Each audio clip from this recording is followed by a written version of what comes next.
بسم اللہ الرحمن الرحیم۔ شروع اللہ کے نام سے جو بڑا مہربان نہایت رحم والا ہے۔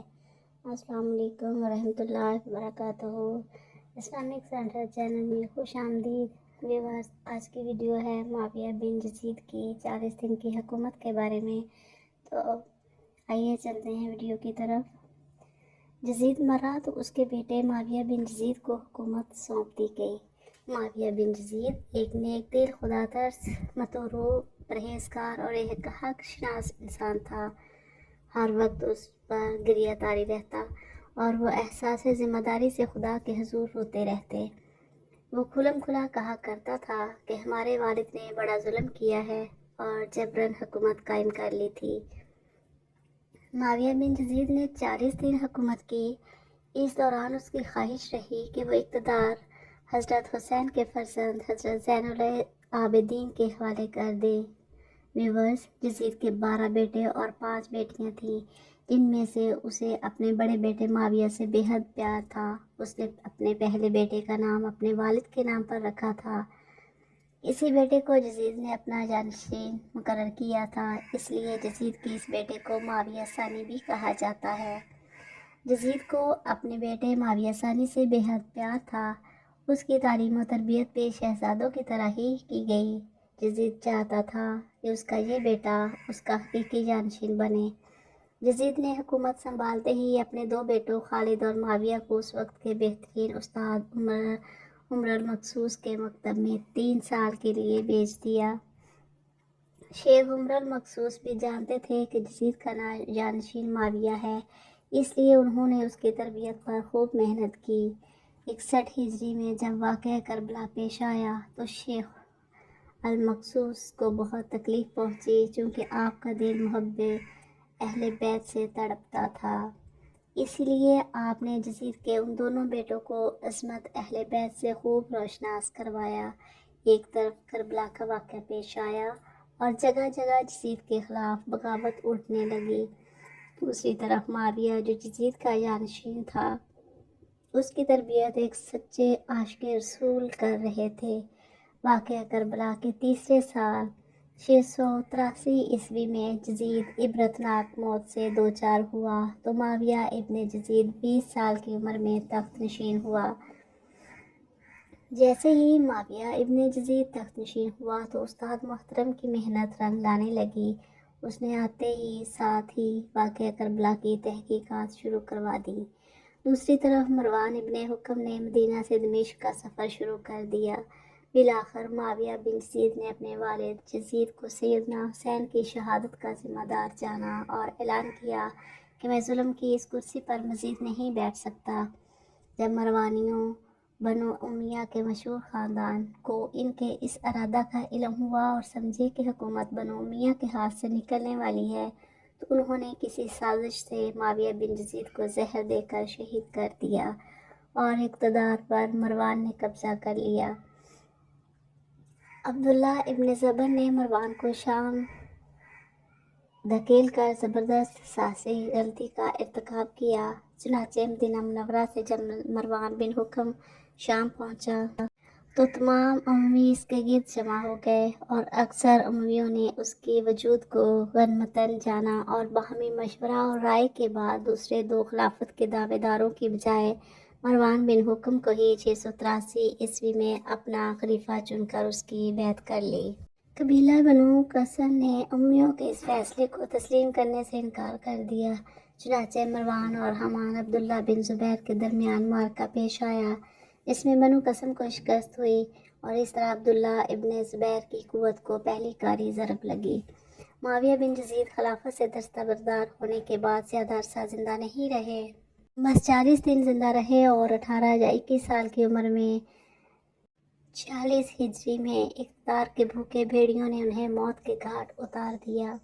معاویہ بن یزید نے اپنے اس خطبہ میں اپنے باپ کی مذمت کی ہے اور حصول اقتدار کے سلسلہ میں ان کی تمام تر جدوجہد کو بڑے واضح طور پر ناحق قرار دیا ہے۔ اس کے باوجود علامہ ابن تیمیہ اور حافظ ابن کثیر، امام ذہبی جیسے حضرات اسے ایک مرد صالح قرار دے رہے ہیں۔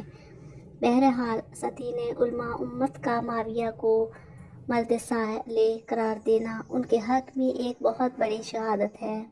معاویہ بن یزید کی سب سے بڑی صلاحیت یہ تھی کہ انہوں نے ڈنکے کی چوٹ پر حق کو حق کہا اور باطل کو باطل ٹھہرایا۔ انہوں نے ٹھیک ٹھیک قرآن کے اس حکم پر عمل کیا، یعنی کسی قوم کی دشمنی تمہیں اس حد تک نہ پہنچا دے کہ تم عدل و انصاف کو ہی بھول جاؤ۔ عدل کرو، یہی تقویٰ کے قریب تر ہے۔ بدر سے لے کر کربلا تک جو کچھ ہوا اس کے مناظر میں یہ بہت بڑی بات تھی۔ بدر جو حق و باطل کا پہلا معرکہ ہے، اس میں دو جماعتیں آپس میں ٹکرائیں، دو قومیں نہیں بلکہ دو نظریات ٹکرائے۔ ایک طرف نظریہ حق تھا، دوسری طرف باطل تھا۔ بدر میں قافلہ حق کی قیادت نانا کے ہاتھ میں تھی اور کربلا میں قیادت نواسے کے ہاتھ میں تھی۔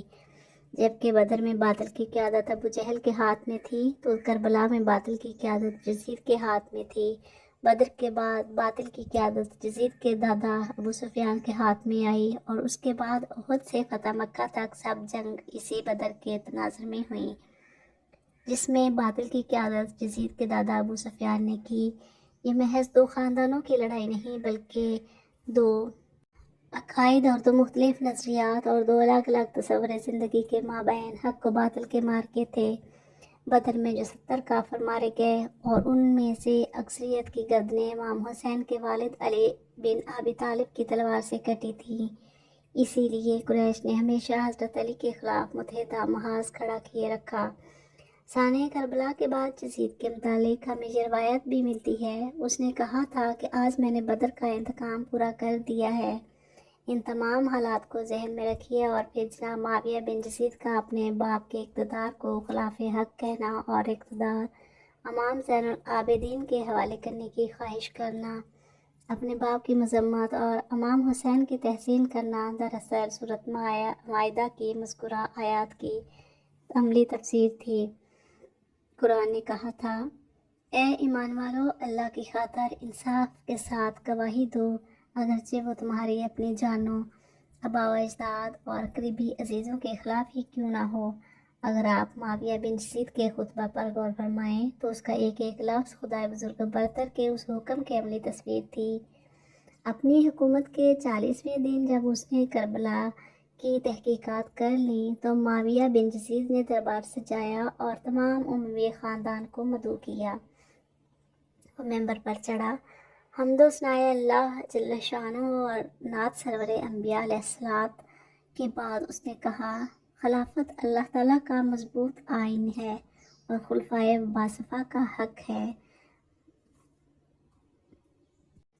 میرے دادا نے علی المرتضیٰ جو کہ خلافت کے سب سے زیادہ مستحق تھے کے ساتھ نزاع و جدال کا راستہ اختیار کیا۔ اس کے بعد میرا باپ جو خلافت کے لیے کسی قسم کا استحقاق نہ رکھتا تھا، تخت سلطنت پر منتقل ہوا اور اپنی حکومت کو استحکام دینے کے لیے حسین بن علی رضی اللہ تعالیٰ عنہ جو کہ فرزند رسول صلی اللہ علیہ وآلہ وسلم تھے، ان کے خون سے ہاتھ رنگے، لیکن بالآخر حالت جوانی میں ہی وہ اس دنیا فانی سے رخصت ہو گئے اور اس چند روزہ حکومت کے عوض دائمی عذاب و وبال کو اپنے ہمراہ لے گیا۔ اس کے بعد معاویہ بن یزید زار زار رویا اور کہنے لگا، میں اس کے علاوہ کچھ نہیں جانتا کہ امام حسن کے ساتھ جو محاربہ میرے باپ نے کیا وہ انتہائی برا تھا۔ اس کا انجام جہنم کے سوا کچھ نہیں کہ اس نے اولاد رسول خدا صلی اللہ علیہ وسلم کو قتل کا، شراب نوشی کو مباح قرار دیا، تخریب مدینہ منورہ کا مرتکب ہوا اور حرمت کعبہ کی حد تک کو روا رکھا۔ میں اس خلافت میں کوئی لذت و راحت نہیں پاتا۔ ابو سفیان کی اولاد میں سے جو کوئی اس پر راضی ہو اس کو اپنا امر بنا لو۔ میں اپنی بیعت کے قلعے سے مسلمانوں کی گردنوں کو آزاد کرتا ہوں۔ پھر وہ ممبر سے اتر آیا، اس کی ماں اور دیگر عزیز و اقارب آئے تو دیکھا کہ روئے جا رہا ہے، تو اس کی ماں نے کہا کہ کاش تم حیض کا چیتھڑا ہی ہوتے اور میں تمہاری خبر نہ سنتی۔ اس نے کہا، خدا کی قسم میں بھی یہی چاہتا ہوں، اگر میرے خدا نے مجھے معاف نہ کیا تو میرے لیے برا ہو۔ پھر بنو امیہ نے اس کے استاد عمر المقصود سے کہا کہ یہ سب کچھ اس کو تم نے ہی سکھایا ہے اور اس کو خلافت سے متنفر کیا ہے۔ اور حضرت علی علیہ السلام اور ان کی اولاد سے محبت کو اس کے لیے آراستہ کیا تو تمہاری وجہ سے اس نے ہمیں ظالم قرار دیا اور بدعت کو اس کی نظر میں مستحسن بنا دیا۔ بدعت سے مراد یہاں محبت اور حمایت اہل بیت اور قاسمین کی مذمت مقصود ہے۔ حتیٰ کہ اس معاویہ بن یزید نے اس طرح کی گفتگو کی اور اس نے کہا جو کہا استاد نے جواب دیا، خدا کی قسم میں نے تو کچھ نہیں کہا بلکہ اس کی جبلت اور طبیعت میں ہی محبت علی رکھ دی گئی ہے۔ انہوں نے نہ مانا اور اسے عمر المقصوص کو پکڑ کر زندہ دفن کر دیا، یہاں تک کہ وہ فوت ہو گیا۔ اور معاویہ بن یزید رحمہ اللہ خلافت سے دستبرداری کے 40 یا 70 دن کے بعد فوت ہوا۔ اس کی عمر 23 یا 21 اور ایک قول کے مطابق 18 سال تھی اور اس کی کوئی اولاد نہ تھی۔ وجہ موت ایک خاص قسم کا زہر تھا جو اسے اس لیے دیا گیا کہ اموی حکمران مروان اپنی حکومت کو معاویہ بن یزید کے رہتے ہوئے مضبوط ہوتے نہیں دیکھ رہا تھا۔ ویورز، ویڈیو پسند آئے تو لائک اور شیئر ضرور کیجیے گا، اور اگر چینل پر نئے ہیں تو چینل کو سبسکرائب ضرور کریں۔ اس سے آپ کو علم ملتا ہے، آپ کے علم میں اضافہ ہوتا ہے اور چینل کو سپورٹ ملتی ہے۔ تو ملتے ہیں نیکسٹ ویڈیو میں، تب تک کے لیے اللہ حافظ۔